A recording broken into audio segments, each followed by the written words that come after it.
Hey! Let me turn this on. Does that make me look better? Gets rid of the shadows on my face. You know, us influencers, we have to have a little ring of light. I watch too many videos. I don't know. I find it very, very odd.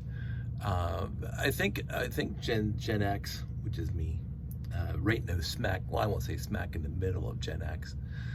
Gen X, I think, started in 64 and went to 70, whatever, 79, I don't know, it's 15 years, I think, whatever. And I was born after 64. My brother says he's Gen X, not a boomer, even though he was born in 64. So 64, I think, was the cutoff date.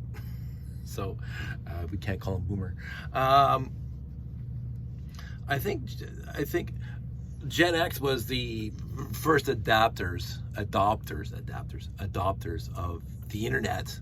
We were kind of BBSing and modeming back in the 80s and 90s. I like that. I remember there was BBSs.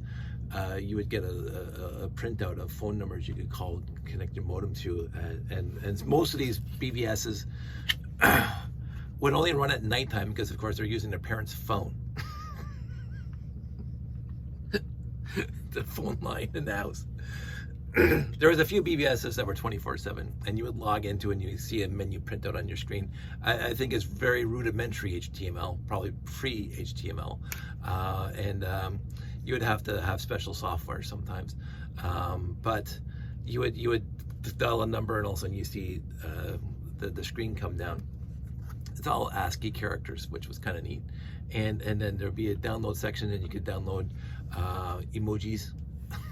Not the emojis we have today, but the character sideways emojis made of like colons and brackets and parentheses, and Santa had a greater than sign.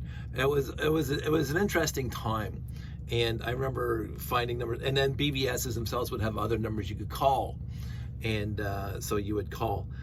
Because if the number's busy, you just call the next thing you call with a modem. And I even had on my Commodore 64 from scratch, from basic programming, I created my own little, and I just told friends about it, so they would call in my little 1200 baud modem connected to my Commodore 64, and we would chat. It was like texting back in the day. You know, we would be in school at the college all day. And then we go home and dial up and just talk to each other, text chat. So instead of calling on the phone, we would text chat. It was a good time. It was a time that'll never happen again. AOL came out during that time, where you would buy a disc, and it would be the software, and it would have a list of numbers you could call. And that was, I think, AOL was my first. It wasn't even called AOL at the time. Oh my God, I forgot what it was called. America Online, I think, what AOL stood for, or something else. That was the gateway to the actual internet. So you would dial into this BBS,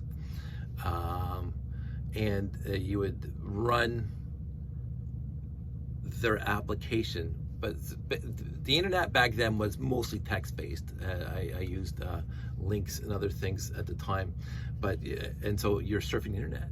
You click on a link, or I think somebody's calling me.